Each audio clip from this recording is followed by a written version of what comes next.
dan pagi ini saudara saya mau mengajak kita membuka Alkitab kita di dalam Injil Lukas. Injil Lukas pasalnya yang ke-6. Injil Lukas pasalnya yang ke-6. Ya. Kita akan baca ayat 46 sampai 49, saudara. Ya. Injil Lukas pasalnya yang ke-6, kita akan baca ayat 46 sampai 49. Ya. Sudah dapat semuanya? Baik, saya akan membacakan bagi kita dan saudara perhatikan di Alkitab saudara masing-masing. Dua macam dasar. Mengapa kamu berseru kepadaku Tuhan, Tuhan, padahal kamu tidak melakukan apa yang aku katakan? Setiap orang yang datang kepadaku dan mendengarkan perkataanku serta melakukannya, akan kunyatakan kepadamu dengan siapa ia dapat disamakan. Ia sama dengan seorang yang mendirikan rumah. Orang itu menggali dalam-dalam dan meletakkan dasarnya di atas batu. Ketika datang air bah dan banjir melanda rumah itu tidak dapat digoyahkan karena rumah itu kokoh dibangun. Tetapi siapa saja yang mendengar perkataanku tetapi tidak melakukannya, ia sama dengan seorang yang mendirikan rumah di atas tanah tanpa dasar. Ketika banjir melandanya, rumah itu segera roboh dan hebatlah kerusakannya. Nah, saudara-saudara, ya, saya kasih judul khotbah saya pagi ini ya dengan dialek orang Medan, saudara. Orang Kristen macam mana kita ini? Ya. Ini kalau orang Medan ngomongnya kayak gitu, saudara. Macam mana pula kau itu? Ya, orang Kristen macam mana kita ini sebenarnya, kan gitu kan? Kenapa saya tertarik membawakan tema ini? Ya, setiap khotbah itu selalu memiliki dua tujuan terhadap pendengarnya. Yang pertama mengubahkan, yang kedua meneguhkan. Ya, jadi kalau ketika kita mendengarkan khotbah lalu ada hal-hal yang harus kita ubah, maka mari kita berubah. Amin. Pada saat yang sama ketika kita mendengarkan khotbah dan ada hal-hal yang diteguhkan, artinya kita sudah taat sesuai dengan firman Allah dan kita perlu diteguhkan, maka tangkaplah firman Allah itu sebagai sebuah peneguhan, saudara.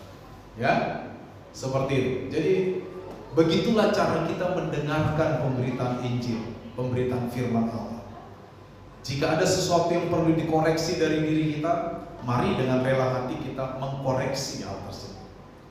Tetapi jika kita sudah melakukan dan kita akan terus melakukan, maka mari kita buka pikiran dan hati kita untuk diteguhkan oleh firman Allah. Ya. Nah, saudara-saudara, ya, apa yang dapat kita pelajari dari perikop ini? Ya. Next. Kalau kita lihat di ayat 46, saudara, Yesus berkata kepada para pendengarnya. Perhatikan di sini. Dikatakan Yesus ngomong sama semua orang yang mendengarkan. Apa yang Yesus katakan? Mengapa kamu berseru kepadaku Tuhan, Tuhan, padahal kamu tidak melakukan apa yang aku katakan? Artinya pada waktu itu Yesus menemukan satu persoalan di antara orang-orang yang mendengarkan dia berkhotbah. Pada waktu itu orang-orang senang mengikut Yesus. Kemana Yesus pergi, ada orang ramai mengikutinya. Bahkan 2 kali Injil mencatat bagaimana khalayak ramai mengikuti Yesus, sampai-sampai Yesus harus memberi mereka makan. Satu kali sekitar 5.000 laki-laki dewasa, belum termasuk anak-anak dan ibu-ibu, itu mengikuti Yesus. Sampai-sampai mereka tidak makan dan mereka kelaparan, saudara. Sehingga kita sampai hari ini mengenal peristiwa 5 roti dan 2 ikan. Betul?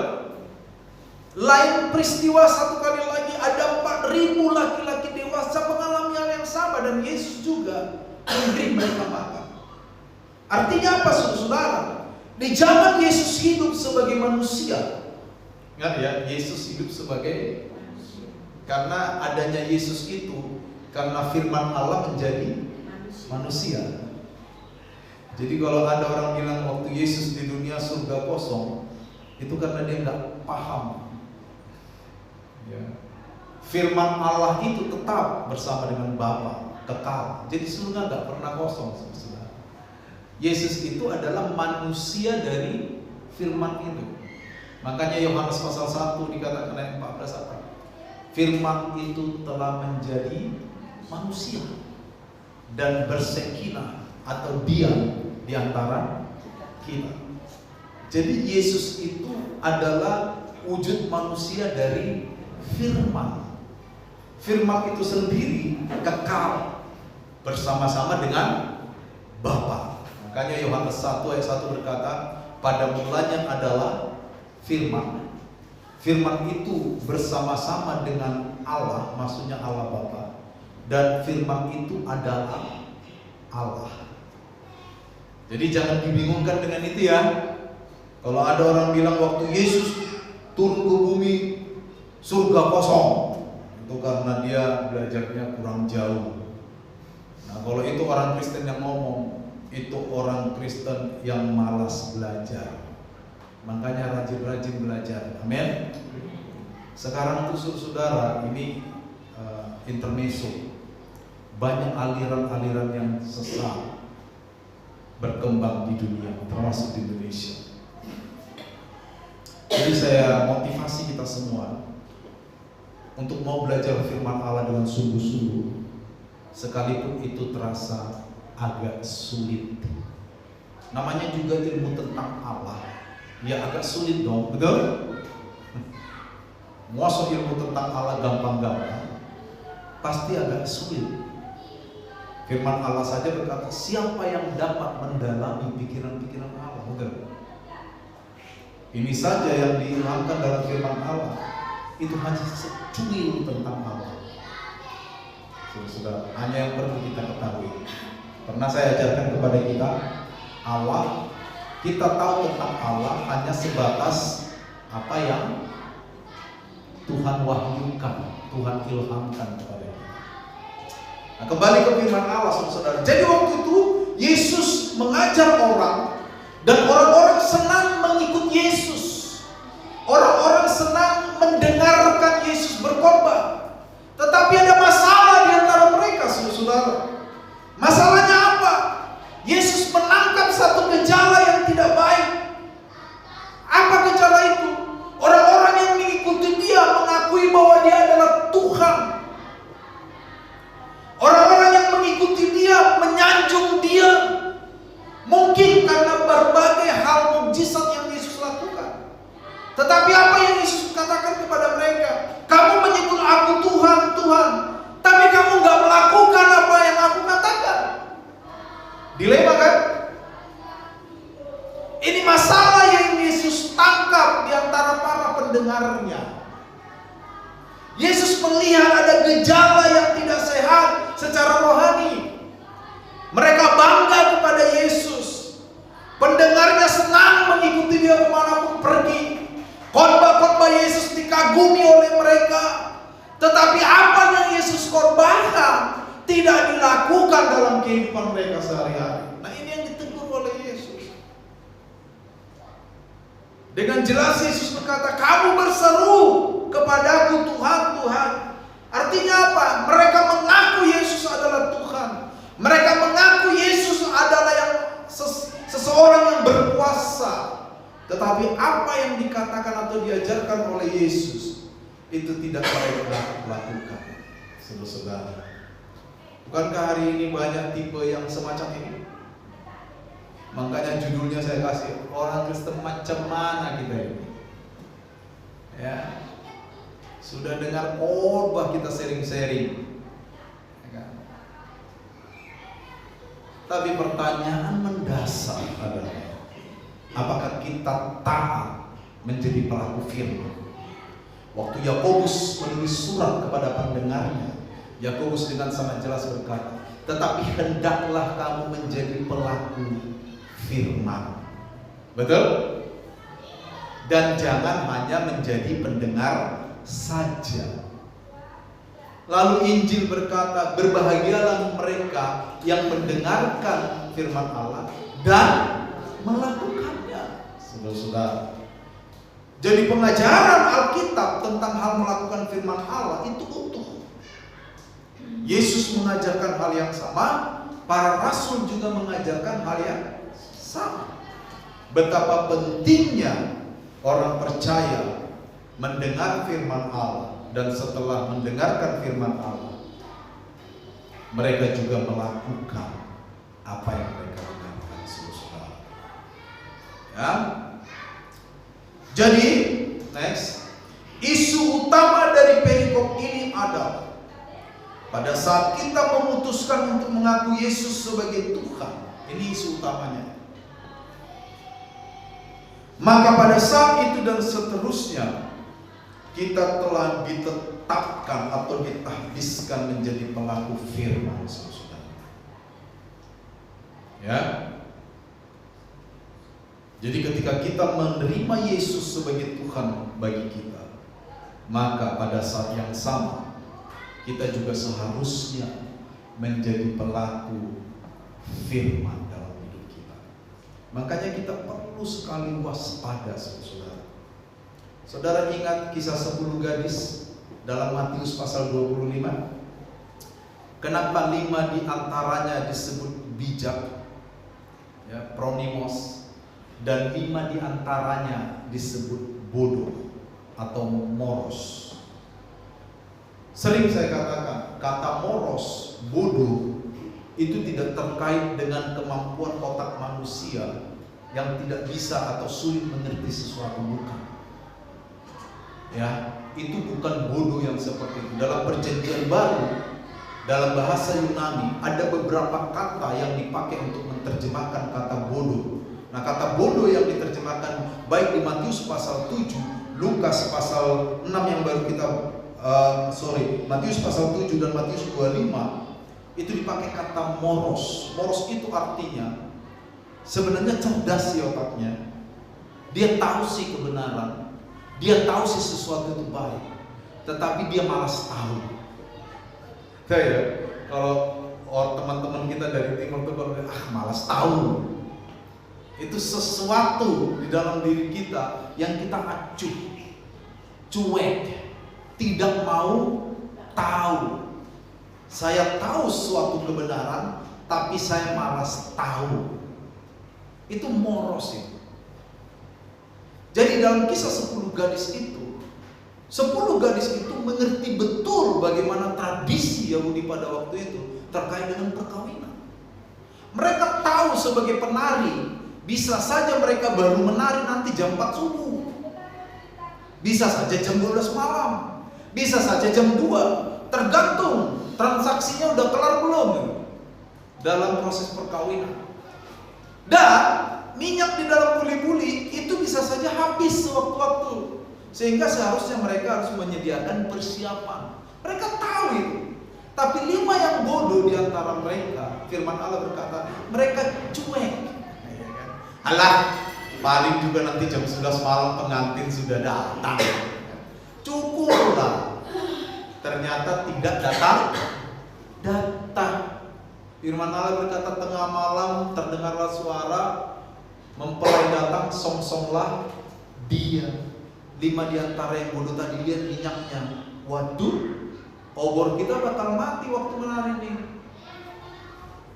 Tidak ada persiapan. Mereka sama-sama cerdasnya secara otak mereka. Tetapi dalam perilaku yang 5 diantaranya poros, artinya malas tahu. Makanya di ayat terakhir dari perikop itu dikatakan, karena itu berjaga-jaga. Sama dengan perikop ini. Ketika kita saudara mengaku Yesus adalah Tuhan, maka pada saat yang sama kita sebenarnya sedang berjanji untuk taat kepada firman Allah. Ya. Nah, ada 2 jenis orang Kristen dalam perikop ini. Next. Ada 2 jenis orang Kristen yang dibahas dalam perikop ini. Kalau kita tarik kebenaran ini ke masa kita. Kalau masa itu ada 2 jenis pendengar Yesus. Kalau hari ini ada 2 jenis orang Kristen dari perikop ini. Yang pertama, ya, semua mereka sama-sama datang dan mendengarkan perkataan Yesus. Sama-sama. Mereka sama-sama datang. Mereka sama-sama mengikuti Yesus kemanapun Yesus pergi. Mereka sama-sama bangga terhadap Yesus. Mereka sama-sama mendengarkan Yesus khotbah. Tetapi yang satu melakukan firman itu dan yang lainnya tidak melakukan firman itu. Itu saja bedanya, saudara. Itu saja bedanya. Ya. Di bagian lain Injil, pernah Yesus satu kali memberikan semacam ilustrasi atau perumpamaan. Yesus pernah berkata begini. Ada seorang bapak punya 2 anak. Ya kan? Ketika suatu hari bapak itu menyuruh salah satu anaknya pergi ke ladang, anaknya itu menolak. Dia bilang tidak mau. Tapi Yesus melanjutkan. Akhirnya dia menyesali, lalu dia pergi juga ke ladang. Yang satu mau tapi tidak pergi. Lalu di situ digambarkan, siapakah di antara kedua anak ini yang melakukan kehendak bapaknya? Ingat, yang melakukan kehendak bapaknya. Siapa? Yang pergi tadi. Walaupun di awal dia mengatakan tidak mau. Yang kedua, manis betul dia ngomong sama bapaknya. Mau, tapi tidak pergi. Sebenarnya Yesus dalam perikop itu sedang menyindir antara orang Yahudi dengan orang non-Yahudi. Orang Yahudi pada waktu itu yang merasa dekat dengan Tuhan. Di dalamnya ada Farisi, ada Eseni, ada Saduki. Mereka merasa dekat dengan Tuhan. Tapi mulut mereka, seperti minggu lalu, mulut mereka memuliakan aku, hatinya jauh dari padaku, kata Tuhan. Disindir tuh orang Yahudi. Orang Yahudi itu dulu, hari ini gambarnya orang Kristen. Betapa banyaknya orang Kristen hari ini yang mengatakan ya Bapak. Mulutnya mengatakan ya, tetapi perilakunya berkata tidak. Ya kan? Saya seringkali memberikan contoh, walaupun saudara sampai bosan, mungkin muntah dengan contoh ini. Tapi nggak apa-apa. Kita sudah tahu sejak lama bahwa berbohong itu dosa, betul? Itu tidak sesuai dengan kehendak Allah. Tapi sampai sekarang kita masih bohong itu. Iya kan? Alah, jangan pura-pura tegang. Betul nggak? Adalah diwarnai kebohongan, bohong demi kebaikan lah, bohong demi kenyamanan lah, daripada bertengkar lebih baik bohong lah, dan sebagainya. Ada banyak dosa-dosa yang kita tahu jelas bahwa itu adalah dosa. Sejak awal, sejak dulu, sejak kita menjadi Kristen. Tapi ada kalanya sampai hari ini kita masih terlibat di dalam dosa-dosa itu. Iya kan? Berarti kita seperti anak yang mengatakan iya kepada bapaknya, tetapi tidak melakukan apa yang bapaknya katakan. Ini persis sama dengan pendengar Yesus dalam kelompok ini. Mereka mengatakan, saudara, Yesus Tuhan, Tuhan. Mereka mendengarkan Yesus berbicara. Tetapi ada satu kelompok yang hanya mendengarkan, tetapi tidak melakukan. Saudara-saudara, kekristenan dan iman kita agar kokoh itu harus dibangun di atas dasar ketaatan tanpa syarat. Dan ini rumit, sulit.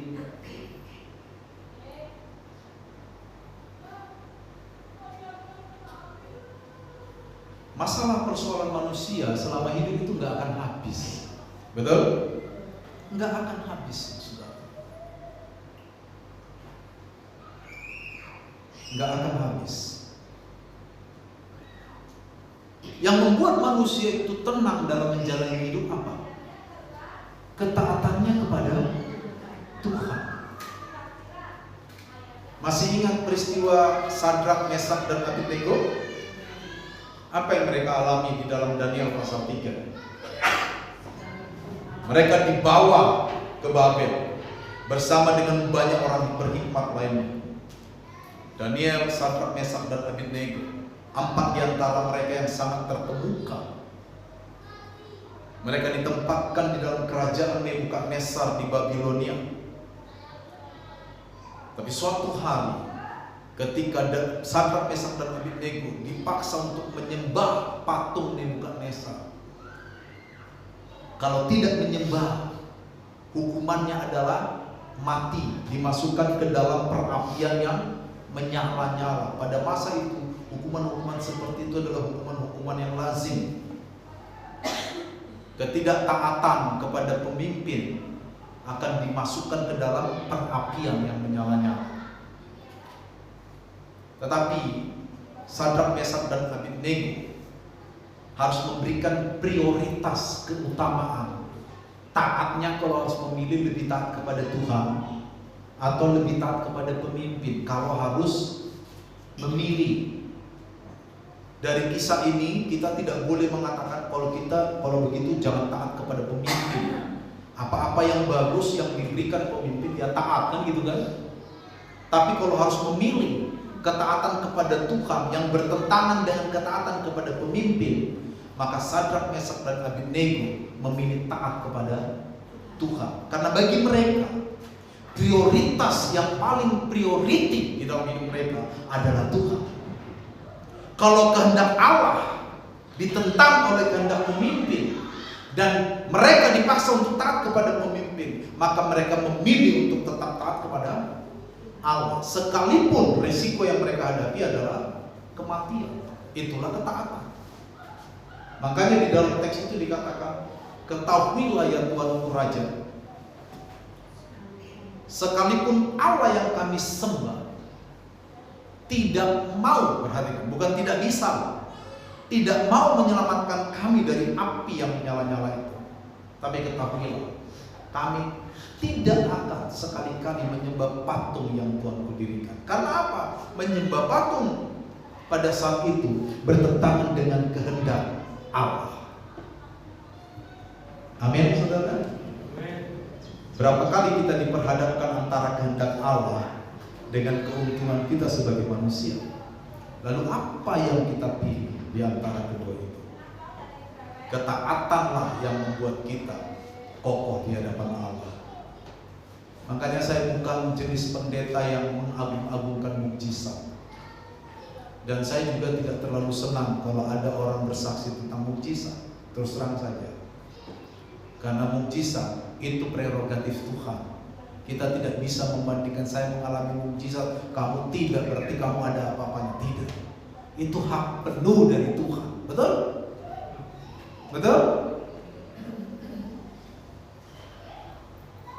Bersaksilah ketika engkau bertahan dalam ujian yang Tuhan baru kesaksian yang hebat. Kalau dalam kondisi sulit, lalu pekerjaanmu lancar, betul itu berkat Tuhan, tapi itu tidak sedang bahwa engkau lebih istimewa dari orang lain. Jangan nanti semua sulit, Pak, tapi Tuhan itu baik kepadaku, Dia memberikan aku kelancaran. Loh, berarti dia nggak baik sama Pak itu. Nah, dia macet ya kerjanya. Iya kan? Ingat ya, berkat-berkat yang Tuhan berikan kepada kita itu prerogatifnya Tuhan. Itu bukan bahan untuk dibanding-bandingkan dengan orang lain. Tetapi itu bukan berarti salah kalau kita minta kelancaran dari Tuhan, betul? Tapi biarlah itu antara engkau dengan Tuhan. Saya sering bilang, banyak orang kesaksian di gereja itu bukan menumbuhkan iman, bahkan membunuh banyak iman. Saudara, di masa Covid, di mana toko-toko susah, toko saya laris, saudara. Tuhan baik.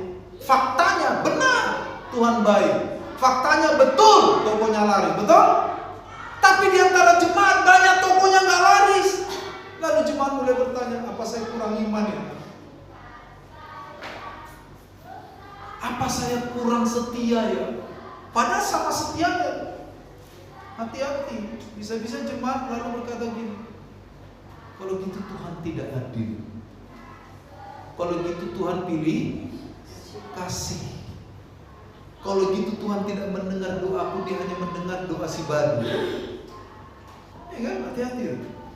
Kalau engkau diberkati Tuhan dalam sisi materi, maka bersyukurlah di tempat-tempat dan ruang-ruang privat. Amin.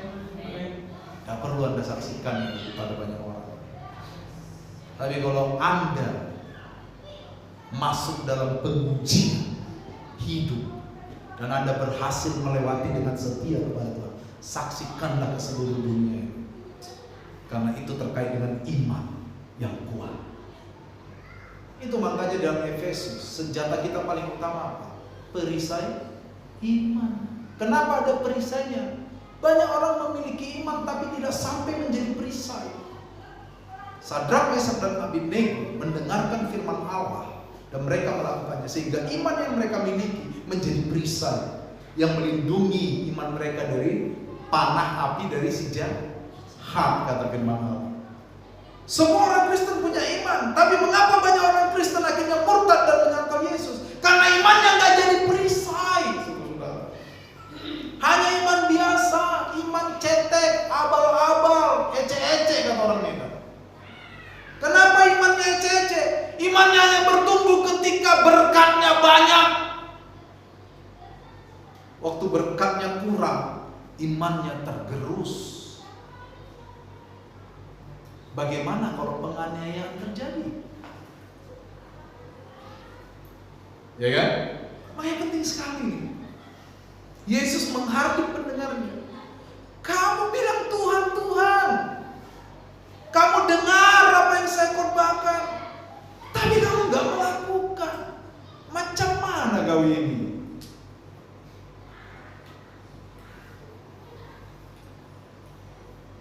Jadi ini tipe orang pertama. Sama-sama datang, yang satu gak melakukan, yang satu melakukan firman. Next. Yesus menggambarkan mereka itu dengan cara yang berbeda. Yesus mengatakan begini, ya, ibaratnya begini kata Yesus. Yang satu, mereka berdua sama-sama membangun sebuah rumah. Ingat, di tanah Palestina atau ya Palestina, Kanaan atau sekarang Israel, ya Timur Tengah lah. Itu kan kebanyakan pasir. Makanya di sana terkenal dengan gurun pasirnya. Nah, orang-orang saudara di musim kemarau, musim panas, mereka kalau membangun rumah di atas pasir itu bisa bagus. Pasirnya padat itu. Padat. Sepanjang musim kemarau. Jadi kalau ada 2 orang bangun rumah, satu cuman diletakin aja di atas pasir, itu bagus. Bagus, percaya saya. Kalau saudara nggak percaya, bangun rumah di sana sekarang. Tapi ada orang juga, tetangganya, sama-sama mereka bangun rumah, tapi tetangganya tuh mikir dengan pengalaman. Apa pengalamannya? Pengalamannya begini, saudara.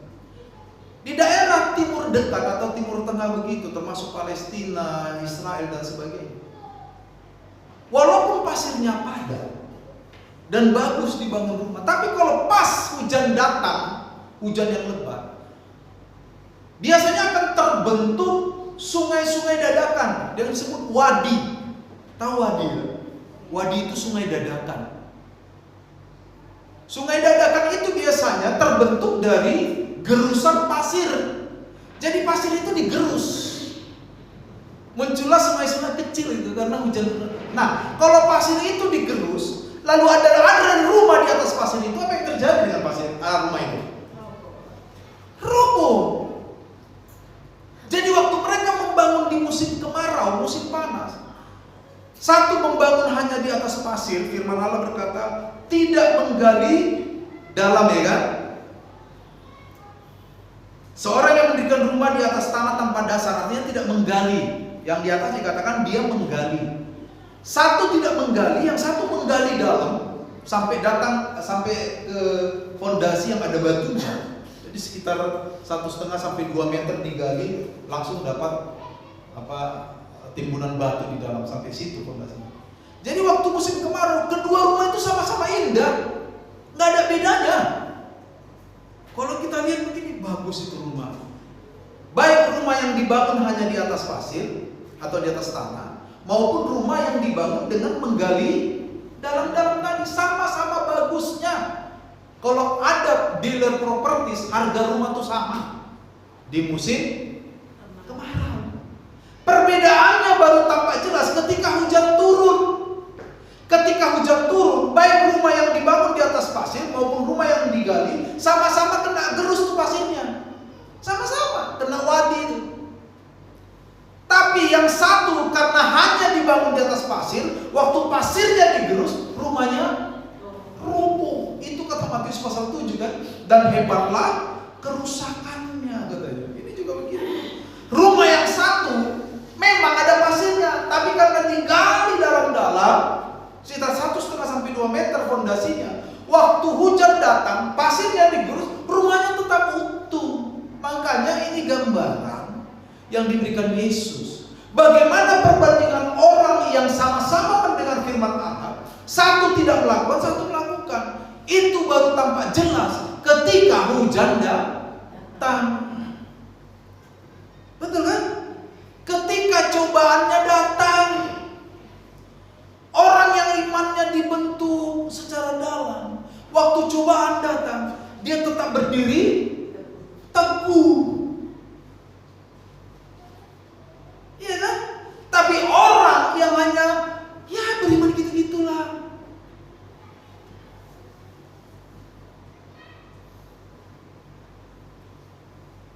kalau pas hatinya senang, lagunya enak.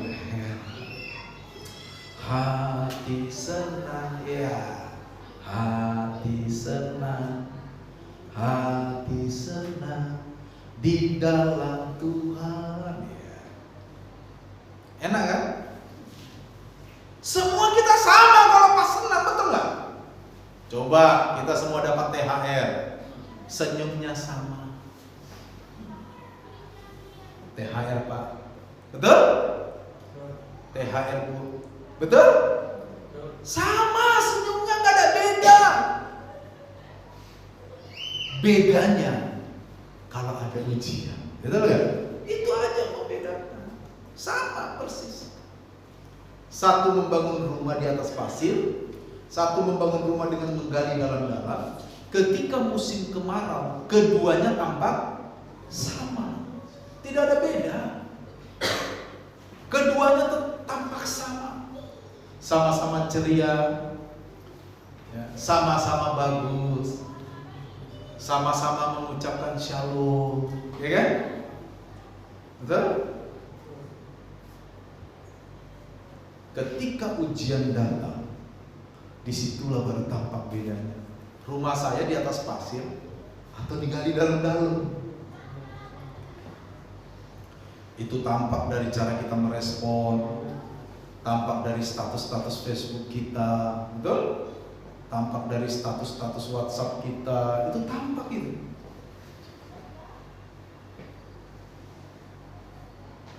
Sekarang kan kondisi jiwa kita itu bisa diketahui seluruh dunia. Kenapa?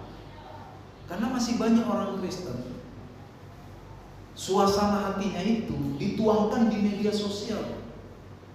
Lagi marah, tuangkan di Facebook. Loh, hati-hati saudara, Anda tidak menjadi berkah buat orang lain.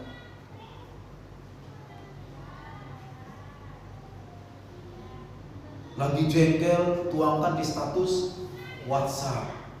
Untung saya nggak pernah lihat status WhatsApp. Saya males, nggak pernah saya mau. Dari dulu sampai dia bilang, saya tunggu Papa melihat status saya di WhatsApp. Begitu saya lihat, saya rayakan. Nggak akan saya lihat. Iya kan? Betapa banyaknya orang-orang Kristen sekarang membangun rumah di atas pasir, membangun iman hanya di atas pasir.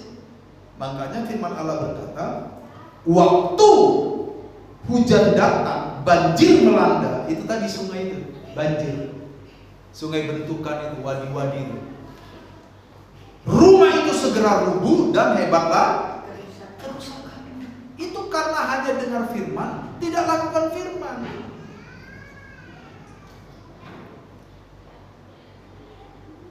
Gitu. Makanya ketika kita menjadi Kristen, kita harus mengalami kelahiran baru. Jangan mengandalkan saya Kristen karena bapak ibu saya Kristen, atau saya Kristen karena nenek moyang saya Kristen. Tidak cukup itu. Berapa banyak masalah hidup kita itu diakibatkan karena iman kita nggak benar di hadapan Tuhan. Berapa banyak?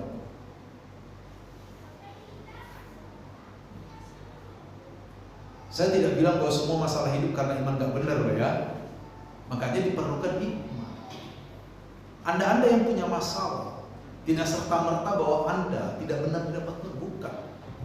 Makanya kita tidak boleh juga menghakimi orang dengan mengatakan, dia jatuh dari motor, banyak dosa. Nggak bisa itu. Karena tidak semua orang yang jatuh dari motor banyak dosanya.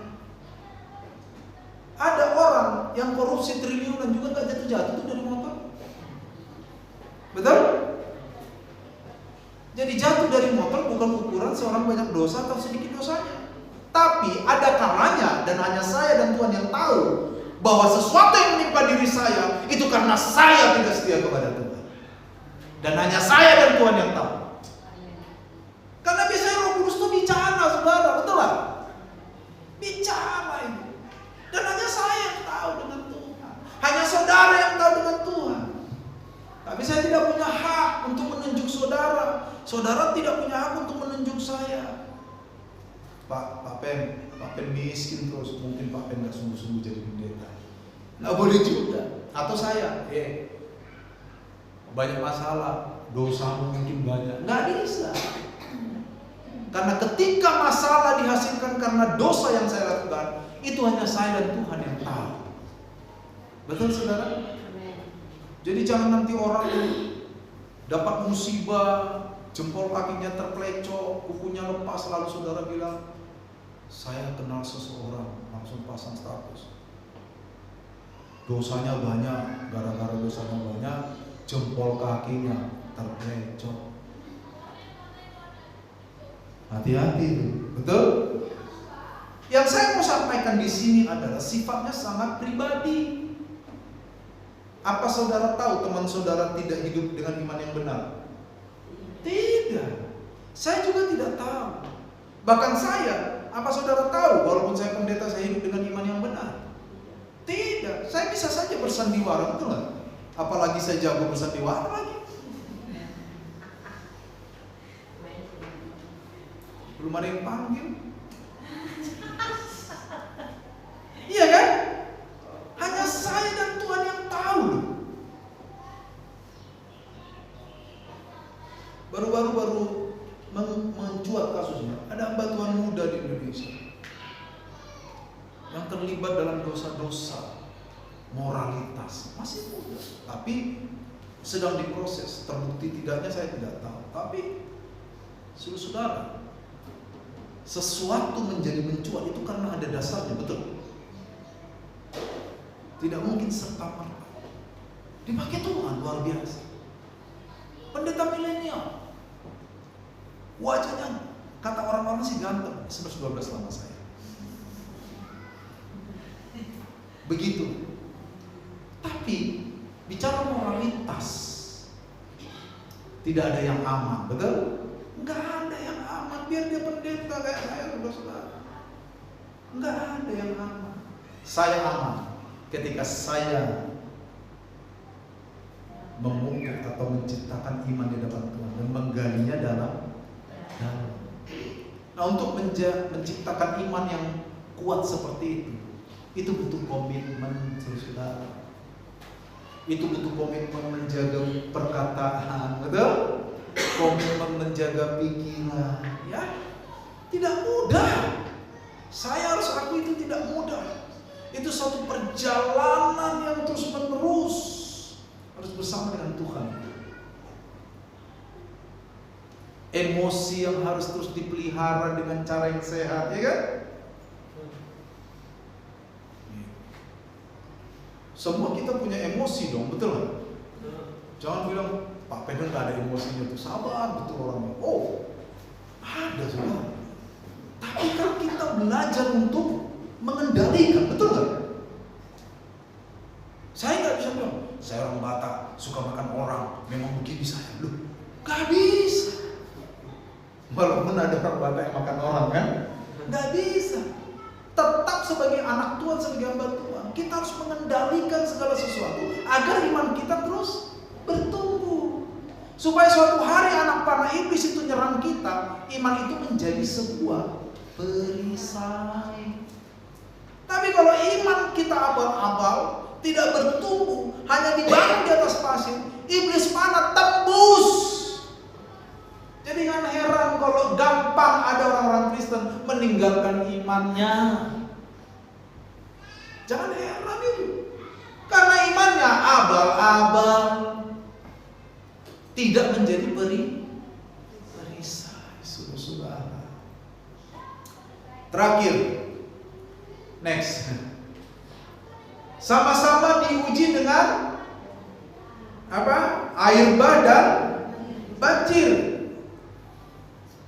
Ya. Ayat 48. Ketika datang air bah dan banjir melanda rumah itu tidak dapat goyah karena rumah itu kokoh dibangun. Ayat 49 terakhir, ketika banjir melanda rumah itu segera roboh dan hebatlah kerusakannya. Hidup manusia terkait dengan imannya kepada Tuhan tidak identik dengan kata bebas dari masalah. Tidak, saudara. Tadi malam, saudara, saya ditelepon seorang kawan dan saya mengenal mereka, seorang yang cinta Tuhan. Itu saya berani mengatakan itu, saudara. Suami istri cinta Tuhan, suami istri melayani Tuhan, memberikan mungkin 60% hidupnya untuk Tuhan, maksudnya waktunya. Dan saya mengenal mereka sebagai orang-orang yang juga rajin menopang pekerjaan Tuhan. Tadi malam saya ditelepon, Pak Sam, bantu kami dalam doa. Kami mendapat masalah yang sangat besar. Dia cerita, saya kaget. Ini masalah loh ya, bukan moral ya. Bukan masalah. Artinya apa, saudara? Orang cinta Tuhan, tidak cinta Tuhan, imannya kokoh, tidak kokoh, sama-sama akan mendapatkan masalah hidup. Jadi kalau Anda mengalami masalah, ya berarti hidup Anda normal. Amin yang sedang dalam masalah? Amin. Semua. Semua masalah kayaknya. Cuman saya nggak amin. Berarti hidup saya abnormal. Manusia tidak dilihat dari dia Kristen bukan Kristen. Wah, ini Kristen masalah nyingkir. Nggak ada. Jadi kalau Anda berdoa, Tuhan, jauhkan masalah-masalah daripadaku, itu tidak mungkin. Itu namanya doa yang sia-sia. Jadi kalau kita berdoa, doanya begini, Tuhan, kalaupun Tuhan izinkan ada masalah, ini ya, berikan saya hikmat untuk memikirkan jalan keluar, dan berikan saya penyertaan agar Tuhan menolong saya dengan jalan keluar yang tepat. Itu doa yang benar begitu. Di mana ada manusia tidak ada masalah, saudara? Saya mau nggak ada masalah, saya tinggal di hutan aja deh. Di hutan juga ada ular, masalah juga, betul? Saya tidak mau ada masalah. Saya mau bangun rumah mewah, lengkap dengan sistem keamanan, pintu nggak ada handle-nya, tinggal kode remote. Satu kali saudara, remote Anda hilang, nggak bisa keluar rumah, masalah Anda? Masalah. Kenapa saya ngomongin? Pernah saya nonton film itu. Jadi rumahnya mewah, saudara. Ya, dia, ya, itu buka pintu utama tuh pakai lensa mata, gini. Kan ada tuh kan?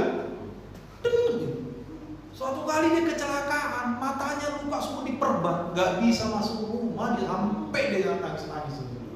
Dan bagaimana? Perban.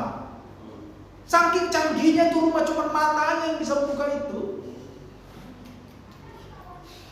Masalah enggak? Masalah, rumahnya mewah, dia tidur di teras itu, padahal sakit. Nggak ada di dunia ini, nggak ada masalah. Anda tinggal di Indonesia, banyak masalah? Banyak. Anda tinggal di Eropa, ada masalah nggak di Eropa? Emang udah pernah hidup di Eropa? Ada. Kemarin orang lagi pesta-pesta, ya kan, terjadi penembakan, 125 orang mati. Dengar nggak berita itu? Dengar kan? Di Rusia ya, iya kan? Orang lagi senang, 125 orang mati. Masalah enggak tuh? Masalah. Di mana-mana di dunia ini ada masalah. Ada orang anak otaknya cerdas, bapaknya nggak punya uang. Ada orang bapaknya kaya raya, anaknya nggak suka sekolah. Lu iya dong? Betul nggak? Mungkin itu keseimbangan alam kali ya. Masalah. Jadi saudara, masalah itu akan ada. Persoalannya adalah bukan soal masalah ada apa tidak. Persoalannya adalah apakah saya memiliki iman yang kokoh agar saya dapat menyelesaikan setiap persoalan. Amin, saudara. Maka perlu kita mendengar firman Allah dan melakukannya. Ini isunya taat ini, walaupun pembahasannya hampir 1 jam ini. Isunya cuma satu, apa? Taat, itu aja. Tapi kan nggak enak kalau saya khotbah, saudara, hari ini isu kita taat. Taat ya, amin. Ayo kita berdoa. Kan nggak enak. Ini perlu dibahas 1 jam.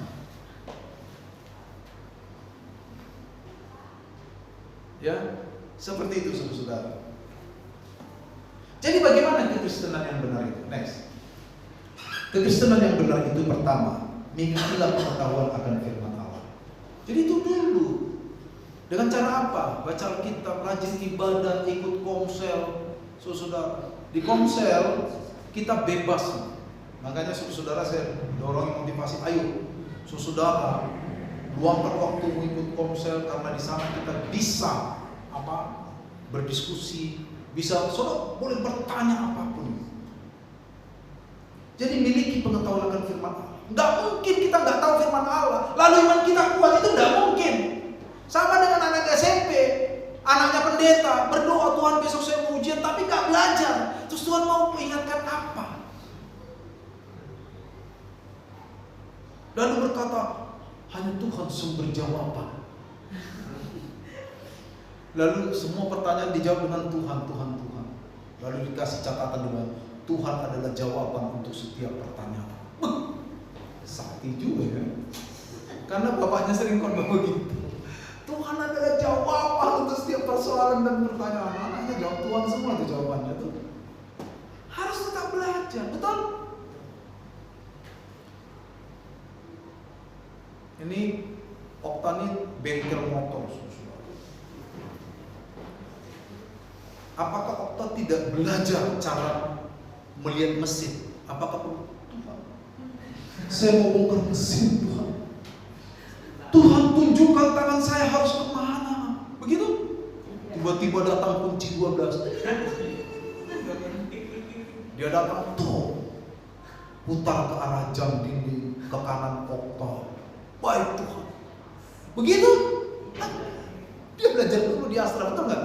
Nah, dia lulus dulu ya, baru ke bengkel. Dia nggak doa puasa 20 hari tiba-tiba merasa ada ilham dari tempat yang maha tinggi.